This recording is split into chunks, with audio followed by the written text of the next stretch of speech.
அற்புத கீர்த்தி வேண்டி ஆனந்த வாழ்க்கை வேண்டி நற்பொருள் தொய்து வேண்டி நலமெல்லாம் பெருக வேண்டி கற்பகமூர்த்தியானை பொற்பதம் பணிந்து வாரீர் பொய் இல்லை கண்ட உண்மை. உலகெங்கு வாழும் லக்லைட் சேனல் நேயர்கள் அனைவருக்கும் வணக்கம். இப்பொழுது இந்த பதிவில் திருமணம் பொருத்த பற்றிய விரிவான விளக்கத்தை சொல்வதற்கு முன் அடிப்படையாக, அதாவது அந்த 10 பொருத்தம்னு சொல்றீங்களா, தினம் கணம் ராசி ரஜ்ஜு யோனி, இந்த மாதிரி பொருத்தம் எந்த பொருத்தம் முக்கியமாக இருந்தால் போதும் அப்படிங்கிறது அடிப்படையும், அதற்கு கட்ட பொறுத்த ராசி பொறுத்த எவ்வாறு ஒத்துழைப்பு கொடுக்க வேண்டும் என்பதை இப்பொழுது இந்த ஃபர்ஸ்ட் பதிவில் நம்ம தெரிவிக்கிறோம். இப்போ இதுவரைக்கும் இந்த லக்லைட் சேனல்ல பக்தி சம்பந்தப்பட்ட ஆன்மீக சம்பந்தப்பட்டது மட்டுமே இதுவரைக்கும் கண்டுகளித்த நேர்கள், இனி உங்களுக்கு ஜோதிட தகவல் இதற்கு அடுத்து ஒவ்வொரு வாரமும் உங்களுக்கு நீங்க புரிந்து கொள்ளும் அளவில் பொதுமக்களே நீங்களே ஜாதகம் பார்த்தா நீங்களே தனியா பார்த்துக்கிற மாதிரியும், குறிப்பா ஜோதிடம் கற்றுக்கொள்பவர்கள், ஆர்வலர்கள், கற்றுக்கொண்டவர்கள், பலன் எடுக்க முடியாம இருக்கிறவர்கள்லாம் இந்த சேனல் நீங்க கண்டிப்பா நீங்க கண்டுகளிக்கலாம். உங்களுக்கு பயனுள்ளதா இருக்கும்னு தெரிஞ்சுக்கிட்டு, இப்பொழுது குறிப்பா பாருங்க, இந்த ராசி பொருத்தம் நட்சத்திர பொருத்தங்கிறது தான் 10 பொருத்தம். இதுதான் ஜோதிடர்கள் 90% அதை சொல்றாங்க. அதாவது 10 பொருத்தத்துல 8 வந்தா போதும், 9 வந்தா போதும் அப்படின்னு பாக்குறாங்க. குறிப்பா இப்ப ஒரு 4-5 வருஷமா கட்ட பொருத்தம், ராசி பொருத்தம், கிரக பொருத்தம், செவ்வாய் தோஷம், ராகு தோஷம், இதெல்லாம் எந்த அளவுக்கு ஜாதக ரீதியா இணைக்கணும் அப்படிங்கிறது இணைத்து பார்க்கக்கூடிய ஜோதிடர்களும் இருக்கிறாங்க. ஆனா அதுலயும் சூட்சுமமான விதிகள் இன்னும் நிறைய இருக்குது. இப்போ திருமணமே ஆகாத ஒரு நபருக்கு கூட ஏதாவது ஒரு பெண்ணோட ஜாதகத்தை பொருத்தம் பார்த்தா அது பொருத்தம் வந்துடும். எது? நட்சத்திர பொருத்தம். இப்போ நான் சொல்லக்கூடிய தின பொருத்தம், கண பொருத்தம், ராசி பொருத்தம், ரஜ்ஜு பொருத்தம், மகேந்திர பொருத்தம், சீதீர்க்கம், வசியம், ரஜ்ஜு, இதெல்லாம் நாடி வேதையெல்லாம் வந்துடும். எது? திருமணமே ஆகாதுங்கிறது கொடுப்பனை இருக்கும். அது பெண்ணா இருக்கலாம், ஆணா இருக்கலாம். அவர்களுக்கும் ஒரு, இப்போ பெண்ணா இருந்தா ஆணோட ஜாதகத்தை பார்த்தா வந்துடும் பொருத்தம். ஆணா இருந்தாக்க பெண்ணோட ஜாதகத்தை பொருத்தம் பார்த்தா பொருத்தம் வந்துடும், நட்சத்திர பொருத்தம். ஆனா அவனுக்கு அடிப்படையாவே திருமணம் ஆகாதுங்கிறது இங்க கொடுப்பனை இருக்கும். அங்கதான் விஷயமே இருக்கு. அதை பார்த்து ஜோதிடர்கள் சொல்லுவது என்பது மிகப்பெரிய அரிது. ஆனா இங்க நான் உங்களுக்கு அடுத்தடுத்து கொடுக்க போற இந்த ஜாதக விளக்கத்துல உங்களுக்கு ரொம்ப தெளிவா இந்த திருமண பொருத்தம் சம்பந்தப்பட்டது, அதே சமயத்துல திருமணம் பொருந்தாத திருமணத்தை நடத்தி வைத்து திருமணத்துக்கு பிறகு 6 மாதம், 3 மாதம், 1 வருஷம், 2 வருஷத்துல பிரிவினை ஏன், எதற்காக இந்த பிரிவினை நடக்குது, திருமணம் முற்போதி திருமணமா, பிற்போதி திருமணமா, அல்லது திருமணத்துக்கு பிறகு எந்த லெவலுக்கு பொருளாதாரம் இருக்கும், திருமணத்துக்கு பின்னாடி இவங்க பிரிஞ்சிருப்பாங்களா இல்ல ஒற்றுமையா இருப்பாங்களா, இந்த விளக்கத்தின் அடிப்படை ரொம்ப தெளிவா அடுத்தடுத்த சேனல்ல உங்களுக்கு தெரிவிக்கப்படும் என்று சொல்லி, இப்பொழுது குறிப்பா இந்த தினம் கணம் மகேந்திரா ராசி ரஜ்ஜு யோனி வேதை நாடி இதெல்லாம் விருச்சம்லாம் இருக்க, இந்த பொருத்தத்துல எந்த பொருத்தம் வந்தா போதும் முக்கியமா அப்படிங்கிறத இப்ப பார்ப்போம். இப்போ நீங்க பாருங்க, இந்த தினம் கணம் மகேந்திரம் 3 இருக்குங்களா, இப்ப 3 பிரிச்சுக்கிறணும். இப்போ 9 பொருத்தம் வச்சுக்காங்களே, அதுல 3 நான் ஒண்ணு சொல்றேன். தினம் கணம் மகேந்திரம், இந்த 3ல ஏதாவது ஒண்ணு இருந்தா போதும்.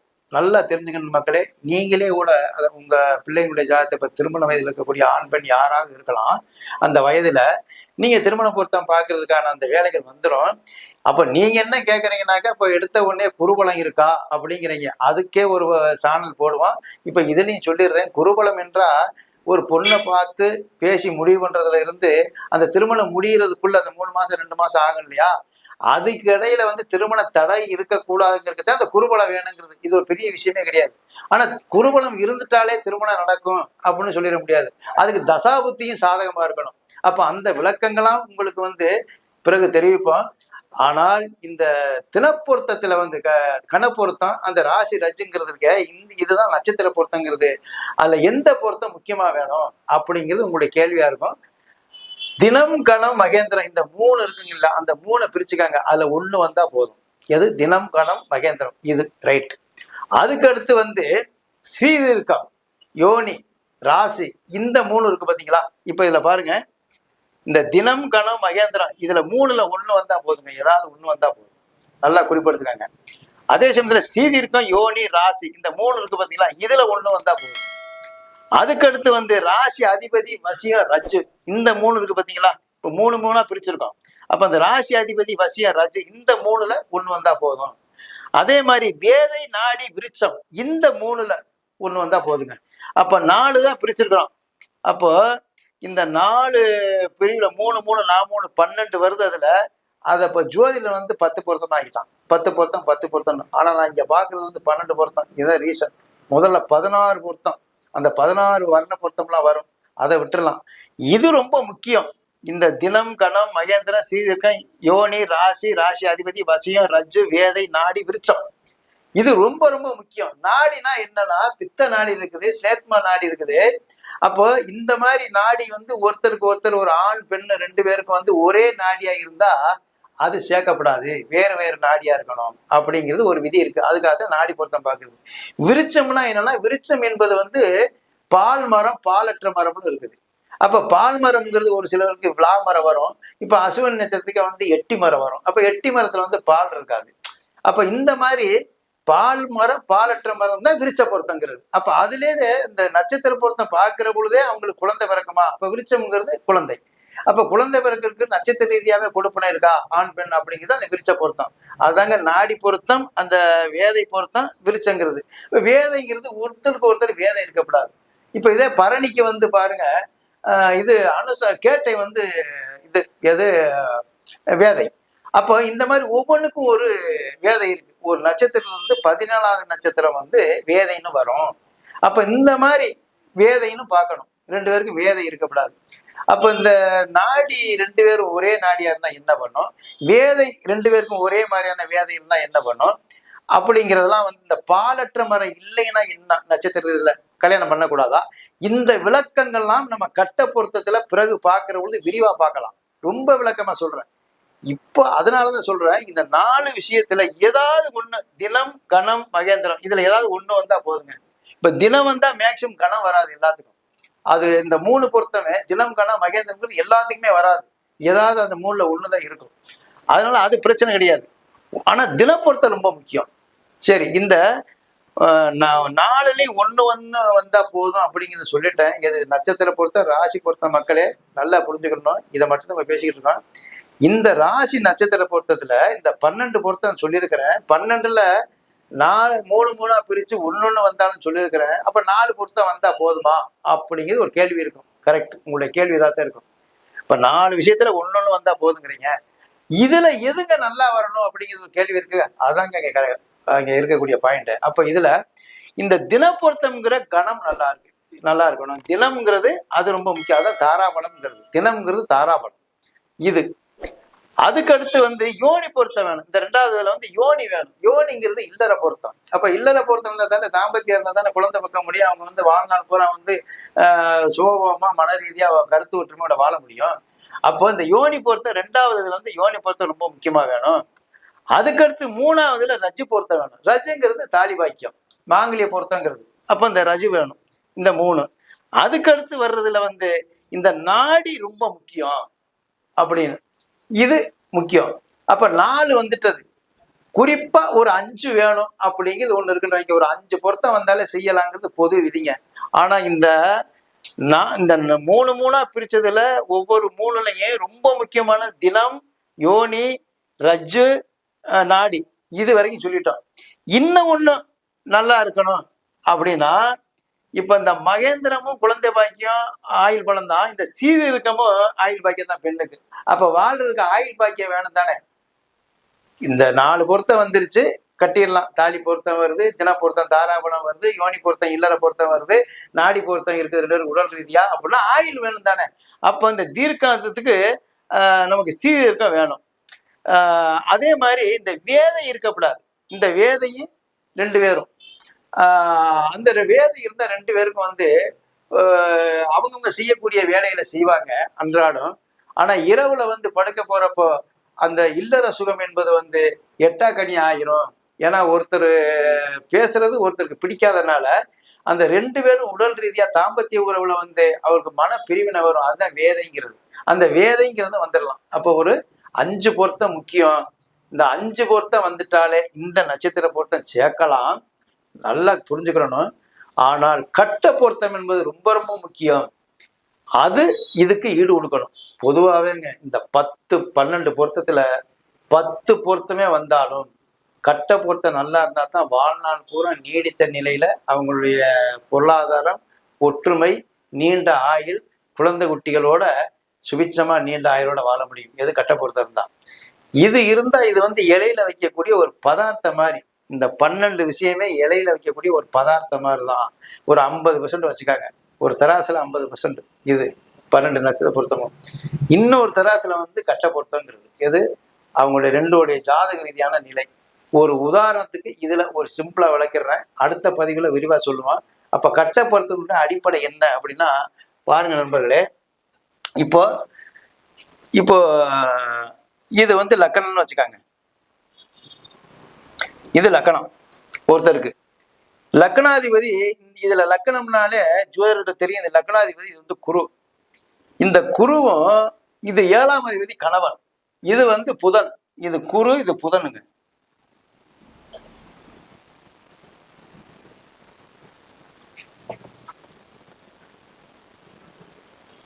இது புதன், இது குரு.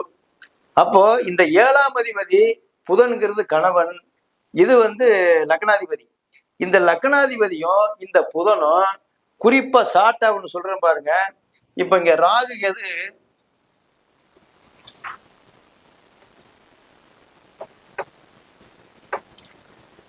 இது ராகு, இது கேது. எப்பவுமே ராகு இருக்கிறதுக்கு ஆப்போசிட் தான் கேது இருக்கும். அப்போ இது லக்னம் அப்படின்னா 7ஆம் அதிபதி இங்க இருக்குது, ராகு கேதுக்கு மிட் பாயிண்ட்ல இருக்கக்கூடாது. இது ரொம்ப ரொம்ப முக்கியம். ராகு கேது தோஷங்கிறது வேறு, செவ்வாய் தோஷங்கிறது வேறு. ஆனா கட்ட பொருத்தத்துல லக்கண பொருத்தத்துலங்கிற இந்த லக்னாதிபதியும் இந்த 7ஆம் அதிபதி ரெண்டுக்கும் இந்த ராகு மிட் பாயிண்ட்ல இருக்கக்கூடாது. இது அவர் ஜாதகத்திலேயே தெரிஞ்சு போயிடும். அவங்க புருஷ முண்டாட்டி வந்து பிரச்சனைக்குரியதா பிரிவினைக்குரியதான் இருக்கும் அப்படிங்கிறதான் இதுல உள்ள விளக்கம். அதுக்கு அடுத்து குடும்பாதிபதினு ஒண்ணு. இப்ப சனி குடும்பாதிபதி. இந்த குடும்பாதிபதி ஒருவேளை இந்த பக்கமே இந்த ராகுக்கு இந்த பக்கம் இருந்துச்சுன்னா குடும்பம் ஆனதுக்கு பிறகு, திருமணம் ஆன பின்னாடி குடும்பஸ்தன் ஆயிடுவாங்க. அப்ப குடும்பம் ஆனதுக்கு பிறகு இவங்களுக்குள்ள குடும்பம் பண்ண முடியாது. ரெண்டு பேருக்கும் பிரிவினை வரும், பிரச்சனை வரும், கருத்து வேறுபாடும், வாழ்நாளெல்லாம் இப்படிதான் இருப்பாங்க. இது ரொம்ப ரொம்ப முக்கியம். இப்ப எடுத்த உடனே ஷார்ட்டா தெரிஞ்சு போச்சா, லக்னாதிபதியும் அந்த 7ஆம் அதிபதியும் இந்த ராகு கேதுக்கு மிட் பாயிண்ட்ல இருக்கக்கூடாது. இது பிரிச்சிரும். இப்படியே நேர ஒரு கோடு போட்டுக்கலாங்க. இதை அப்படியே வேலி அடைச்ச மாதிரி, காம்பவுண்டு போட்ட மாதிரி போட்டுக்கணும். இவர் வேற தனியா தான் இருப்பார் திருமணத்துக்கு பிறகு. லக்னாதிபதி யார் அவர் ஜாதகத்துல நீங்க பொருத்தம் பார்த்து தான் அந்த பொண்ணு. இப்ப நான் சொன்ன மாதிரி இத்தனை பொருத்தத்துல வந்து 5 பொருத்தம் முக்கியமான பொருத்தம், அதுக்கு மேல வந்தா 9 பொருத்தம் 10 பொருத்தம் நல்லா இருக்கும் அப்படியெல்லாம் பார்த்தாலும் இவர் ஜாதகருடையது ஒரு ஆண் ஜாதகம்னு வச்சுக்கிறோம். இந்த ஜாதகருக்கு இந்த மாதிரி இருந்துட்டாலே அவர் ஜாதகத்திலே விதி அங்கே தெரிஞ்சு போயிடும். அவருடைய மனைவியோட கிட்டத்துல இருக்க முடியாது அப்படிங்கிற மாதிரி வந்துடும். அப்ப இதுக்கெல்லாம் பரிகாரம், ஒருவேளை இப்படி இருந்துருச்சு, அப்ப அவன் கல்யாணமே பண்றது இல்லையா, குழந்தை விட்டு இல்லையா, குடும்பஸ்தனம் ஆகவே முடியாதா அப்படிங்கிற ஒரு கேள்வி இருக்கும்ல. அதுக்கு எந்த மாதிரியான ஜாதகத்தை சேர்க்கணுங்கிறது ஒரு விதி இருக்குது. அது அடுத்த இதுல பார்ப்போம் பதிவுல. அப்போ இது ரொம்ப ரொம்ப முக்கியம் அப்படிங்கிறது. இப்போ 2 பாயிண்ட் சொல்லியிருக்கிறேன். இந்த ராகு கேதுக்கு மத்தியில லக்னாதிபதி 7ஆம் அதிபதி குடும்பாதிபதி இருக்கக்கூடாது பிரிவில் அப்படிங்கிறது. இதுக்கு அடுத்த ஒரு சின்ன விளக்கம் அப்படின்னா, இந்த லக்கணம் வந்து இது ஆணோட லக்கணம், பெண்ணோட லக்கணம் வந்து இப்ப இதே வந்து இந்த 8 6 8ல இருக்கக்கூடாது. இப்ப இது வந்து ரிஷபம்னு வச்சுக்கிறோம். இந்த லக்னாதிபதி இவர் இங்க இருக்கிறாரு, இதே 7ஆம் அதிபதி வந்து இங்க இருக்காருன்னு வைங்களேன், அது இருக்கக்கூடாது. 6 8 இருக்கக்கூடாது. சரி, இது ஒரு நிலை. இது வந்து 6. இதுக்கடுத்து 8 இந்த இடமும் இருக்கக்கூடாது. எது இந்த 7ஆம் அதிபதி இங்கே இருக்கக்கூடாது, அங்கே பிரச்சனை வந்துடும், பிரிவினை வந்துடும். 12 இங்கே இருக்கக்கூடாது, இந்த 7ஆம் அதிபதி இங்கே இருக்கக்கூடாது. இந்த 6 8 12ல அந்த பெண்ணோட ஜாதகம் பார்க்கிற பொழுது அவர்களுடைய அந்த 7ஆம் அதிபதி அங்க இருக்கக்கூடாது. ஏதோ அவங்க ஜாதகத்துல அது பொருத்தம் பார்க்கும்போது தெரியாது, கட்ட பொருத்தம்.